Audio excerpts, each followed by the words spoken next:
آئیے آج ایک بہت ہی دلچسپ سفر پر چلتے ہیں اور یہ سمجھتے ہیں کہ آخر کچھ دوائیں ہمارے دماغ پر اثر انداز کیسے ہوتی ہیں۔ ہمارا دماغ جو کہ ہمارے جسم کا سب سے طاقتور کمپیوٹر ہے، اور یہ دوائیں اس کی کارکردگی کو کیسے بدلتی ہیں، چلیں اس کو سمجھنے کی کوشش کرتے ہیں۔ اچھا، تو اس سب کو سمجھنے کے لیے ایک سوال سے شروعات کرتے ہیں۔ کیا ہمارا دماغ ایک سپر کمپیوٹر کی طرح ہے؟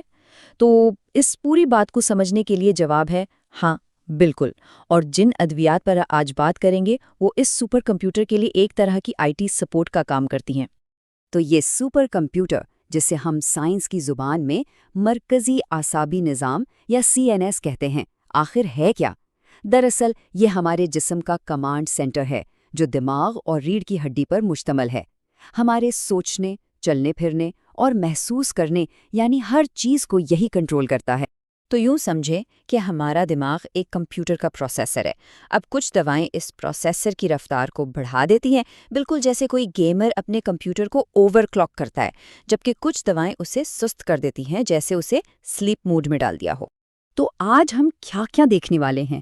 سب سے پہلے ہم دماغ کے آپریٹنگ سسٹم پر نظر ڈالیں گے، پھر سسٹم کی رفتار کنٹرول کرنے والی دواؤں پر بات کریں گے، اس کے بعد سافٹ ویئر کی خرابیوں کو ٹھیک کرنے کے طریقے جانیں گے، پھر ہارڈ ویئر کے مسائل کا علاج سمجھیں گے، اور آخر میں ایک متوازن نظام کا خلاصہ کریں گے۔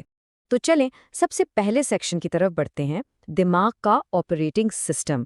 یہاں ہم یہ دیکھیں گے کہ دوائیں دماغ کی بنیادی رفتار کو کیسے کنٹرول کرتی ہیں، مطلب اسے تیز یا سست کیسے کرتی ہیں۔ یہاں دو بنیادی کیٹیگریز ہیں۔ ایک طرف ہیں ڈپریسنٹس یعنی سست کرنے والی دوائیں جو اعصابی سرگرمی کو کم کر کے سسٹم کو ایک طرح سے سلیپ موڈ میں ڈال دیتی ہیں، اور دوسری طرف ہیں اسٹیمولنٹس جو دماغی سرگرمی کو بڑھا کر سسٹم کو اوور کلاک کر دیتی ہیں۔ اب آئیے دوسرے سیکشن پر چلتے ہیں اور دیکھتے ہیں کہ یہ سب عملی طور پر کیسے ہوتا ہے، سسٹم کی رفتار کو کنٹرول کرنا۔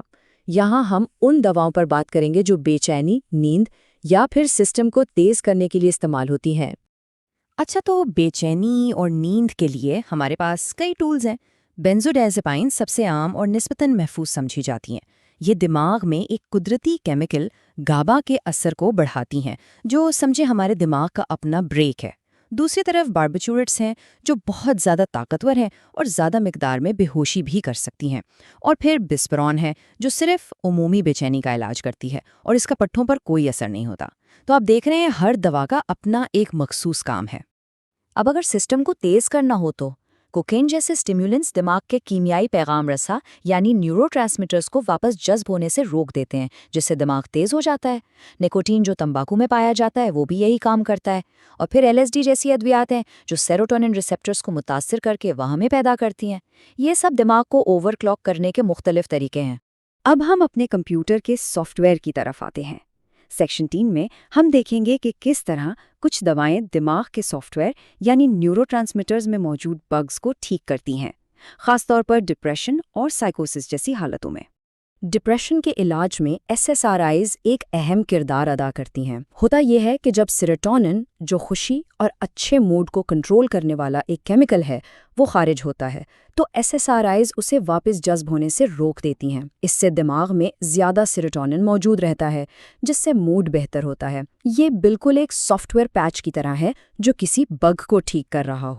لیکن SSRIs ہی اکلوتا حل نہیں ہے۔ اینٹی ڈپریسنٹس کی اور بھی قسمیں ہیں جو مختلف کیمیکلز پہ کام کرتی ہیں۔ کچھ سیروٹونن اور نورائڈریفرین دونوں کو نشانہ بناتی ہیں، جبکہ کچھ ایک خاص انزائم کو روک کر موڈ کو بہتر کرتی ہیں۔ یہ سب دماغ کے سافٹ ویئر کو ٹھیک کرنے کی مختلف حکمت عملیاں ہیں۔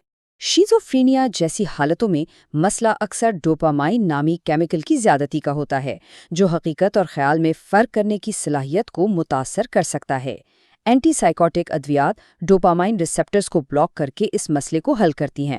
یہ بالکل ایسا ہی ہے جیسے کسی سافٹ ویئر کی پرمیشنز کو ایڈجسٹ کیا جائے تاکہ سسٹم میں خرابیوں کو کم کیا جا سکے۔ اب سافٹ ویئر سے ہٹ کر ذرا ہارڈ ویئر کی بات کرتے ہیں۔ سیکشن 4 میں ہم ان دواؤں کو دیکھیں گے جو دماغ کے ہارڈ ویئر یا اس کے الیکٹریکل سرکٹس کے مسائل کو حل کرتی ہیں۔ پارکنسن کی بیماری میں دماغ ڈوپامائن بنانا کم کر دیتا ہے، جس سے جسمانی حرکات پر کنٹرول کمزور ہو جاتا ہے۔ اب مسئلہ یہ ہے کہ ڈوپامائن براہ راست دماغ میں داخل نہیں ہو سکتی، تو اس کا حل ہے لیووڈوپا۔ یہ ڈوپامائن کا ایک پیش خیمہ ہے جو آرام سے دماغ میں داخل ہو کر ڈوپامائن میں تبدیل ہو جاتا ہے، جس سے بیماری کی علامات جیسے کپ کپی اور اکڑن میں کمی آتی ہے۔ یہ ایک طرح کی ہارڈ ویئر کی مرمت ہے۔ مرگی کے دورے دماغ کے سرکٹس میں اچانک پاور سرج کی طرح ہوتے ہیں۔ اینٹی ایپیلیپٹک ادویات ان سرکٹس کو مستحکم کرتی ہیں۔ کچھ دوائیں جیسے فینیٹوئن مخصوص چینلز کو بلاک کرتی ہیں، جبکہ دوسری جیسے گاباپینٹن پرسکون کرنے والے سگنلز کی نقل کرتی ہیں۔ اس طرح دماغ کی الیکٹریکل سرگرمی کو قابو میں رکھا جاتا ہے۔ تو آئیے اب اپنے آخری سیکشن کی طرف بڑھتے ہیں، ایک متوازن نظام کا خلاصہ۔ ہم نے یہ دیکھا کہ کس طرح مختلف دوائیں دماغ کے اس سپر کمپیوٹر کو ٹھیک کرنے کے لیے مختلف طریقوں سے کام کرتی ہیں۔